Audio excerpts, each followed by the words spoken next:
movement in the 60s. So I strongly support ENDA because it's important that we protect everyone. My name is Fred Karger. I'm the founder and president of Rights Equal Rights. I just wrapped up a campaign recently. I was the first openly gay candidate to ever run for president of the United States of a major political party. And I was very honored to run as a Republican, to shake things up within my own party. The Republican Party that I've been a part of and grew up with, starting in the 60s when I first got involved in politics, and then in the 70s and 80s, and through now, was very, very different. It had a much more moderate, centrist bent. The candidates, the politicians, the elected officials were much more in the center. They were actually leaders in civil rights. People like Nelson Rockefeller, George Romney, Mitt Romney's family, father, marched with black leaders in the civil rights marches in the 60s. So this is the kind of Republican Party I was hoping to bring back. It's moved so far to the right thanks to actually some Dixiecrat Democrats like Strom Thurmond and Jesse Helms from North and South Carolina that came into the party in the 60s and 70s that have wrecked it. So I thought a voice of moderation, an openly gay candidate speaking about rights and freedom for everyone would be a welcome addition to the debate in this last presidential cycle. I did a lot of firsts in the campaign. I was the first to start campaigning. I was the first to file. I was first to file an exploratory committee, the first to hire staff, do commercials. I then got a lot of attention, and I got up in the polls. I was ahead of Santorum. I was ahead of Gingrich in one poll. And the news media that runs the 20 debates that were aired during this last presidential cycle generally use the criteria of 1 or 2% in national polls. Well, just about a year ago, in August of 2011, Fox News had its second debate in Ames, Iowa, in conjunction with a straw poll. I qualified for that because I'd been at over 1% in 6 national polls, and that was their criteria, was in 5. Well, they didn't invite me, so I sent a letter to Rupert Murdoch and Roger Ailes, who's president of the network, extending the fact that I accept the debate. And where should I report? Well, I didn't hear back personally, but a reporter with the Des Moines Register did and said that, oh, those polls don't count. Well, they changed the rules, and so I filed a complaint against Rupert Murdoch and Roger Ailes and the Fox News company with the Federal Election Commission, which I didn't do lightly. It's a very serious claim to make. They spent 18 months investigating it. They spent about 9 months investigating my complaint, the FEC did, and they eventually ruled that I had no claim, but they did agree that the rules were changed and said that that was allowed. Well, that is not the rule. So I understand there are a lot of people. There were 12 of us running for president then, and 4 of us were left out. 1 was a sitting congressman, 2 were former governors, so I was in pretty good company. But by not getting in that debate last August, I never was able to get the momentum to get up in the polls to be in other debates. When Fox News refused to allow me in that August debate in Ames, Iowa, I was very hurt. I was angry because I had qualified.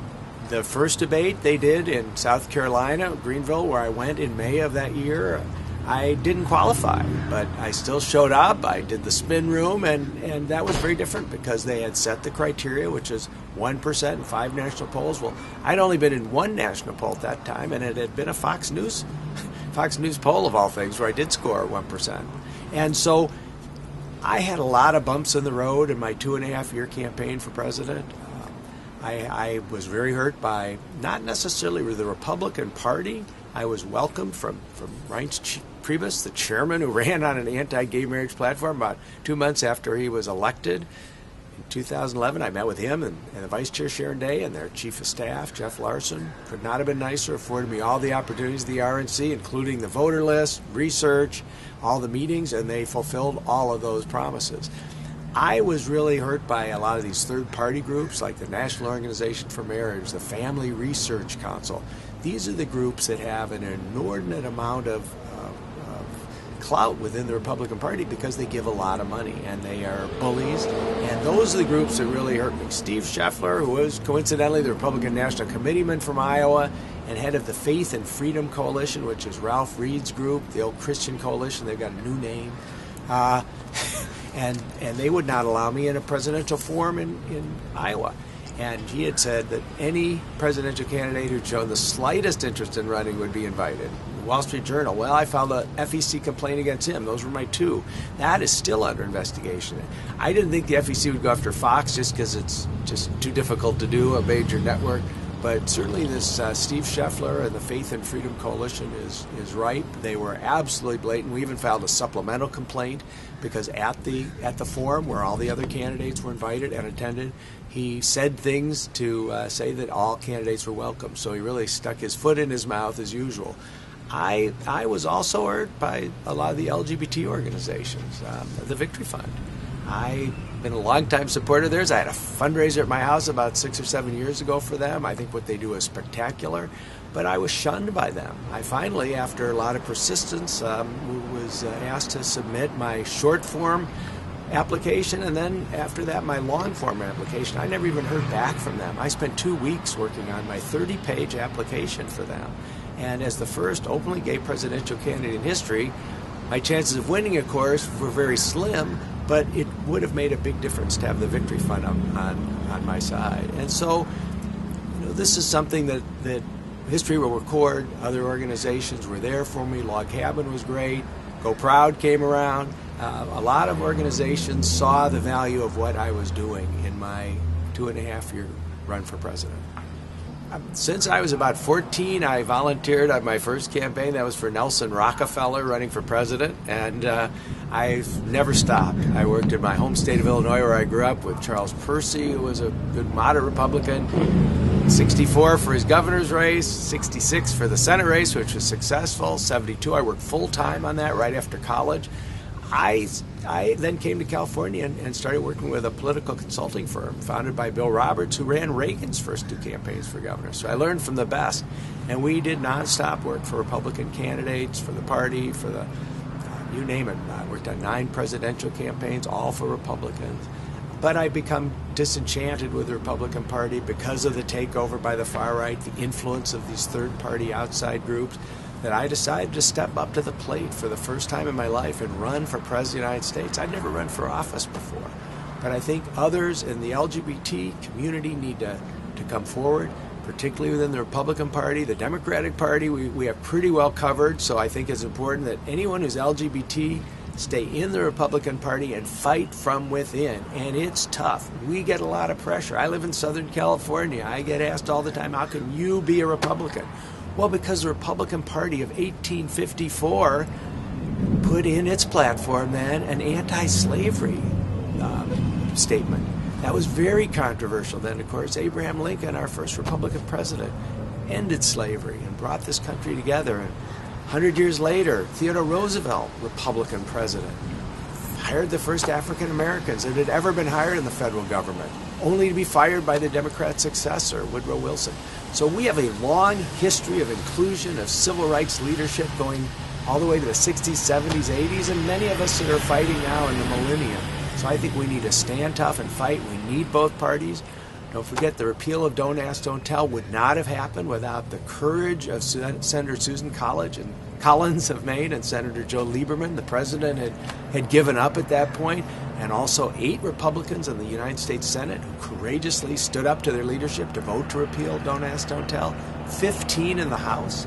Same thing, and then in New York State, 4 Republican state senators stood up to the National Organization for Marriage, to the Cardinal and everyone else, and they voted to allow marriage. In New York State, we wouldn't have had that margin of victory without them. So we need to realize there's a 2-party system, and we need to back the Republican Party. I just think that the Republican Party needs to be at the table.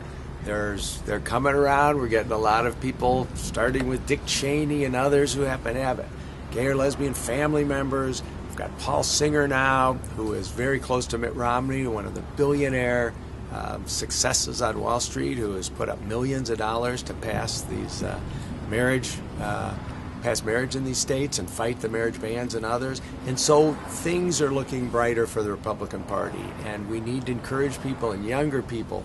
And we've got some great role models out there, but it needs to be a 2-party fight. I cannot emphasize that enough.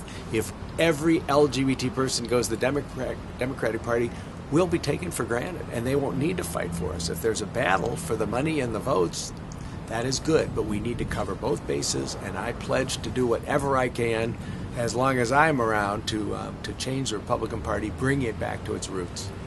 I like to call it the Employment Non-Discrimination Act because it's so clear how any member of the House of Representatives or the Senate could oppose non-discrimination employment is beyond me. If I were running the show and fighting for that, I would be running ads in the districts of these very ardent opponents of equality and particularly on the committee level, and just ripping them apart. This is a constitutional issue. This is non-discrimination. All men and women are created equal. It shouldn't even be up for discussion. The fact that in 39 states there's still discrimination against LGBT members. We're making a few breakthroughs. Utah, for example, with a lot of pressure on the Mormon Church, that was their first step, and they did that in Salt Lake City. It's happening in cities. It's happening in West Virginia. They're trying for that right now. On a call with the Senate leader there. So there is hope. We're trying to get into the very red South and make this happen, because then once it happens in enough states, we think the federal government will do it. I was hoping to be President of the United States. That was going to be one of my very first acts, was an executive order ending any discrimination with any federal contractor out there. I was disappointed President Obama didn't sign that. I think it helped him, though, go and come out in support of full marriage equality, because he had to say no to that. But we need a president who will stand up, who will do the right thing, and not worry about any criticism. And certainly there is no place in this country for any discrimination, employment or housing, or against any human being in this nation. I think we need to continue to go after the opponents of equality. The only way we're gonna stop these elections from being losses for us is to tell the other side of this. We've got a situation in Maine now where they continue to just talk about loving couples. Well, we've done that in 33 states. We've lost 33 times. They're doing a lot of great things. I think it's wonderful, but they are, for some reason, reticent to go after the National Organization for Marriage, who is under investigation in 2 states, who's been severely hurt by secret documents that came out as a result of the investigation in Maine. You have a situation there where the Catholic Church spokesperson during the last campaign has said they lied. Mark Muddy has admitted to lying and that they were untruthful. That should be a big part of this campaign. This is the National Organization for Marriage, Maggie Gallagher, Brian Brown, funding all 4 of these November elections. And we're sitting on the sidelines ignoring them as if they don't exist. It's the only campaign, I think, in the history of the United States where we haven't talked about the opponents. And for some reason, and I think it's because these are done by committee and we're too nice, we've got to tell the other side of the story. These are evil, devious people that have gotten away with it, and hopefully will not for long when these investigations come to fruition in California and Maine. I'm hoping for a federal investigation. I've been screaming for 4 years for that. They don't file their taxes.